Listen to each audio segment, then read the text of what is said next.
बिहार से लेकर देश तक हर तरफ सियासत गरमाई हुई है। हमारे साथ हमारे सहयोगी प्रकाश कुमार जुड़े हुए हैं। प्रकाश, आपके साथ क्योंकि आरसीपी सिंह मौजूद है, उनसे बात करें, जाने स्थिति।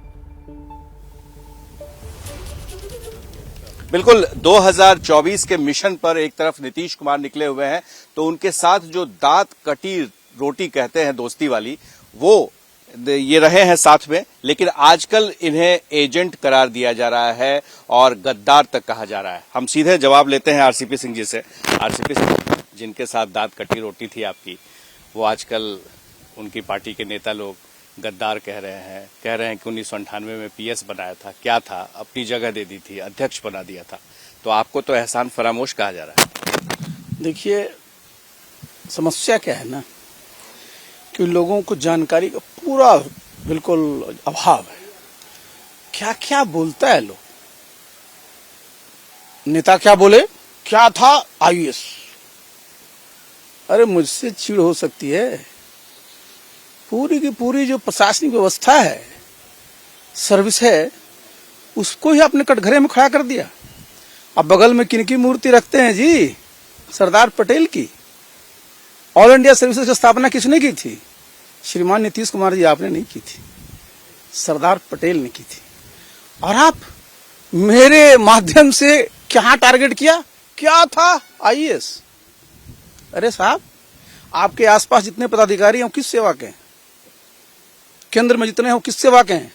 लोकतंत्र में जनता का भी, जनप्रतिनिधियों का भी, सरकारी सेवकों का भी, चाहे वो ऑल इंडिया सर्विस के हों, चाहे हमारे चतुर्थ वर्गीय श्रेणी के कर्मचारी हों, सबका योगदान होता है श्रीमान जी। इसलिए इस प्रकार का बयान आपके मुंह से कभी शोभा नहीं देता। लेकिन आखिर ऐसा क्यों बोल रहा है? क्यों आपको गद्दार कहा जा रहा है? क्यों एहसान फरामोश किया? आपने ऐसा क्या किया? कैसे एजेंट बन गए? गद्दार, ये जो शब्द है ना, जो लोग बोल रहे हैं ना, उन पर बहुत अच्छा बैठता है। जरा एक उदाहरण मुझे देश में बता दीजिए। मैं तो वर्ल्ड हिस्ट्री का भी विद्यार्थी हूं। एक बता दीजिए जहां एक बार नहीं, दो बार नहीं, तीन बार जिसने जनादेश का अपमान किया हो, पलटी मारी हो, और उसकी तरफ से कहा जा रहा है गद्दार है। अरे श्रीमान जी, आप 2020 में गए थे, आपको मुख्यमंत्री का चेहरा बनाया था किसने? एनडीए ने। आप बने मुख्यमंत्री, तब भी मुख्यमंत्री बने जब सिर्फ 43 एमएलए आपके पास थे। 74 वाले ने आपको नेता मान लिया। उसके बाद पलटी मार करके आप जरा बताइए, महागठबंधन किसके नेतृत्व में चुनाव लड़ा था? पूछिए इनसे। महागठबंधन चुनाव लड़ा था तेजस्वी यादव के, और आप पलटी मार के तेजस्वी यादव की तरफ चले गए। उनकी उस समय संख्या एमएलए कितनी थी? 79, आपकी 43। फिर भी मुख्यमंत्री। महागठबंधन के जो वोटर है उनसे जाकर पूछिए कि वो लोग किसके लिए वोट दिया था? क्या ये वोट दिया था कि नीतीश कुमार मुख्यमंत्री बनेंगे, महागठबंधन की सरकार भी बनेगी तब भी? तो आप गद्दारी की बात कर रहे हो। आप तो सबको छल रहे हो, लेफ्ट राइट सेंटर, कोई बचा है? तो ये सब जो शब्द है ना, आप ही लोगों पर बढ़िया से बैठता है। और जहां तक कई लोग मुझे बोलते हैं कर्मचारी था, स्टाफ था, क्या क्या शब्दों से नवाजते हैं श्रीमान जी। लेकिन मैं जो था अपनी मेधा से था, किसी की मेहरबानी से नहीं। और बोलते हैं कि मैंने अपनी कुर्सी दे दी। श्रीमान जी की कौन सी कुर्सी दी जी? राष्ट्रीय अध्यक्ष की। Yes, very good. इनको किन्होंने कुर्सी दी थी? श्रीमान शरद यादव जी कहेंगे, शरद यादव जी ने हमने कुर्सी दी। राष्ट्रीय अध्यक्ष की कुर्सी किसी व्यक्ति की नहीं होती है, संगठन की होती है, कार्यकर्ताओं की होती है। संगठन का चुनाव होता है, पंचायत से लेकर के राष्ट्रीय स्तर, तब राष्ट्रीय अध्यक्ष का चुनाव होता है। तो मेरा क्या, आपने कहा कि आज ये बैठ जाइए। जो जिस प्रक्रिया से आप राष्ट्रीय अध्यक्ष श्रीमान जी बने, उसी प्रक्रिया से मुझे भी सब लोगों ने राष्ट्रीय अध्यक्ष बनाया। और जो अभी राष्ट्रीय अध्यक्ष हैं, उनका नाम किसने प्रस्तावित किया था? रंजन सिंह। कहा कि मैंने दे दी अपनी कुर्सी। मैंने तो आज तक नहीं कही कि मैंने अपनी कुर्सी दे दी। इसलिए देखिए, मैं कौन बोलता है? संस्कृत का शब्द अहम, अहम माने मैं। तो जो अहंकार से बिल्कुल लवरेज जिनका रहता है ना व्यक्तित्व, वही हर एक में मैंने किया, वो किया। उसके बाद कहते हैं पीएस मैंने बना। आपकी औकात क्या है पीएस बनाने की? भारत सरकार में पीएस बनाने की आपकी क्या औकात है? आपने पहले मुझसे कहा कि आप मेरे पीएस रहिएगा, मैंने अपनी सहमति दी। मैं उत्तर प्रदेश काट रखा था, उत्तर प्रदेश कैडर से आपको क्लियरेंस लेना पड़ेगा कि हाँ इनको मैं बनाना चाहता हूं। उसके बाद एसीसी आप ही होते हैं क्या? एसीसी क्या? अपॉइंटमेंट कमेटी ऑफ कैबिनेट, वो अप्रूवल होता है, प्रधानमंत्री जी के दस्तखत होते हैं। और आपके मैंने बना दिया, आपकी अभी तक औकात वो नहीं हुई है कि आप भारत सरकार में पीएस अपनी कलम से बना सकें। लेकिन वो जिस तरह से नीतीश कुमार बातें कह रहे हैं, ऐसा लग रहा है कि जैसे आपने उन्हें जबरदस्त झटका दिया, धोखा दिया। आखिर वो क्या चाहते थे जो आपने नहीं किया? अरे देखिए, मैं तो कभी धोखा मेरे सब डिक्शनरी में नहीं है जी, मेरी डिक्शनरी में धोखा शब्द नहीं है। बता दे धोखा, जरा इनके तरफ चारों तरफ धोखा धोखा धोखा धोखा ही है। कैसे? यही ना है, किसके साथ रहते हैं फिर चले गए इधर, क्या चीज को क्या कहिएगा उसको क्या कहिएगा? इधर से इधर जाने को क्या कहिएगा उसको आप कि बड़ा सम्मान कर रहे हैं हमने?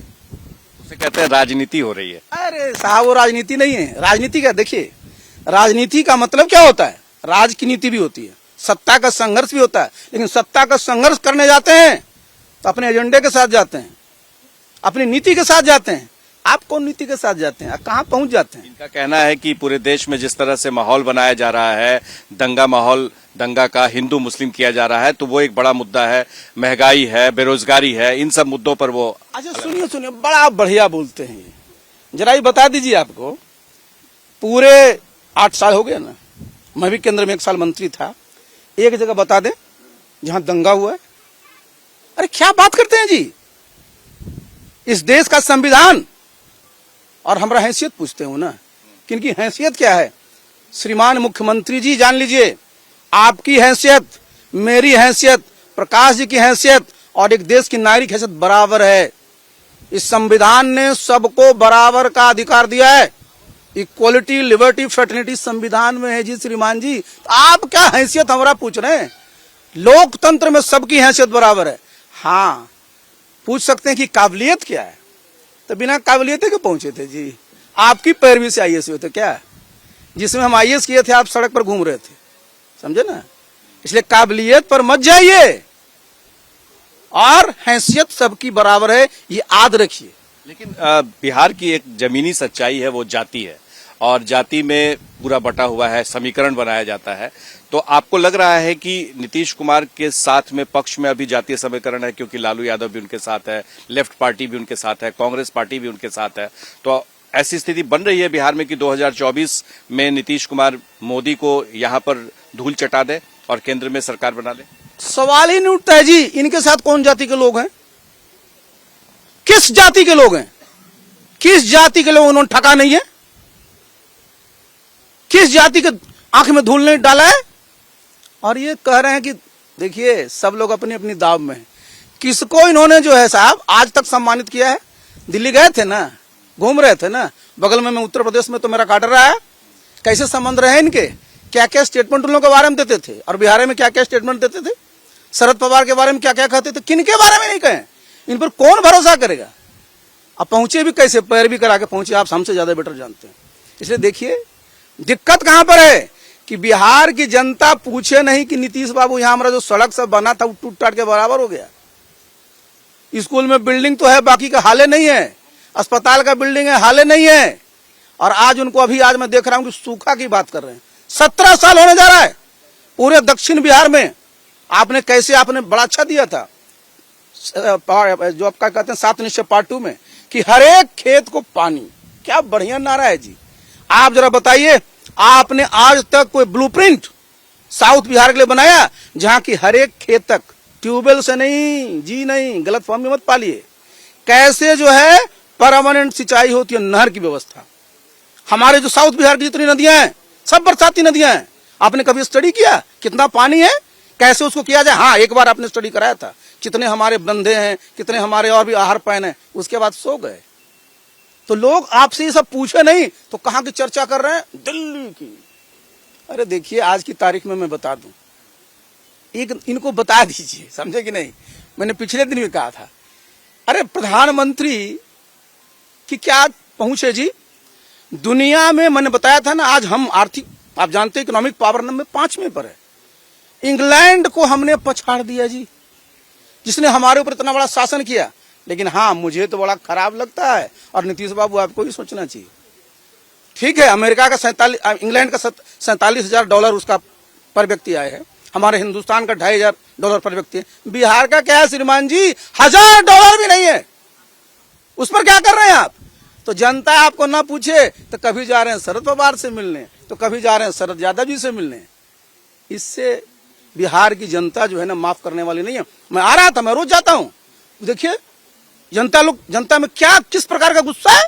नहीं, वो गुस्सा अपनी जगह है, लेकिन जिस तरह से नीतीश कुमार विपक्षी नेताओं को एक कर रहे हैं और कह रहे हैं कि विपक्षी नेताओं को एक करके और मोदी को हरा देंगे, तो आपको लग रहा है कि ये जो इसमें बिल्कुल ये कामयाब नहीं, इन पर कौन भरोसा करेगा? न इनकी साख बची न इनकी विश्वसनीयता बची।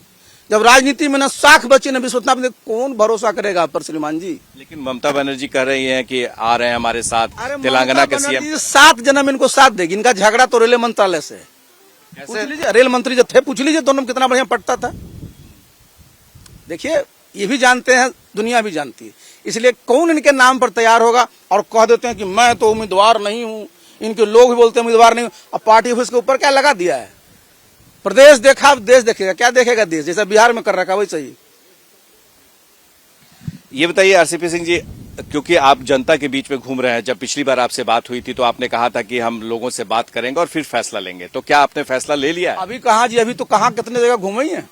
अभी तो देखिए आज 3-4 जिले में जाएंगे, फिर हम लोग का चंपारण उधर जाएंगे, सब जगह जाते हैं साथियों से। देखिए, हमारे जो कार्यकर्ता है वो जमीन पर है, उसको लगता है कि मैं ठगा गया हूँ, तो मैं जाता हूँ तो उनका एक मनोबल बढ़ता है, बातचीत होती है। तुम लोग कहाँ जाने बोलते हैं? बीजेपी में जाने बोलते हैं, चिराग पासवान क्या? देखिए, अपने अपने सब सुझाव देते हैं और हमारा क्या काम है।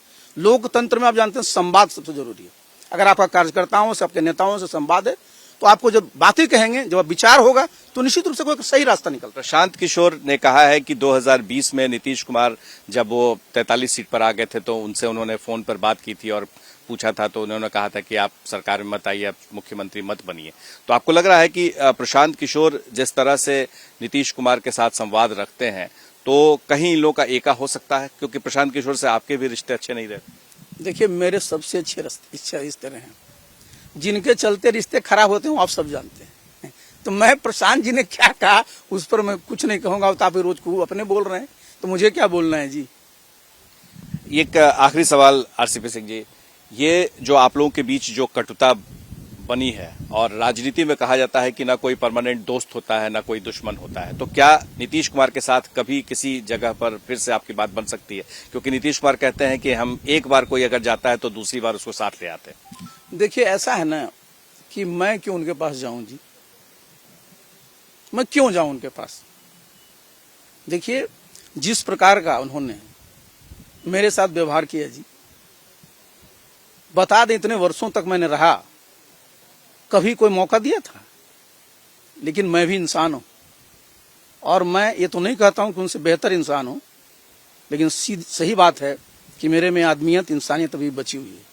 और जब तक मेरे में आदमियत और इंसानियत रहेगी तो मैं इस प्रकार के व्यवहार को भगवान करे ताकत में मैं ही माफ कर सकता हूं। आपने सुना आरसीपी सिंह जी को सीधे तौर पर नीतीश कुमार को निशाने पर लेते हुए कि गद्दार कौन है, कौन किसका एजेंट है, इस सारे का जवाब अब नीतीश कुमार को ही देना होगा। क्या मजबूरी है मेरी, बताइए।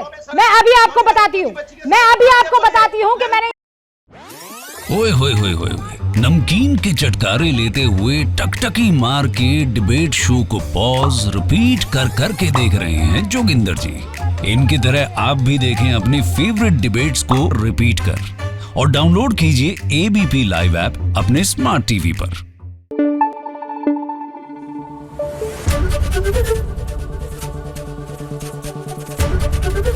एबीपी न्यूज आपको रखे आगे।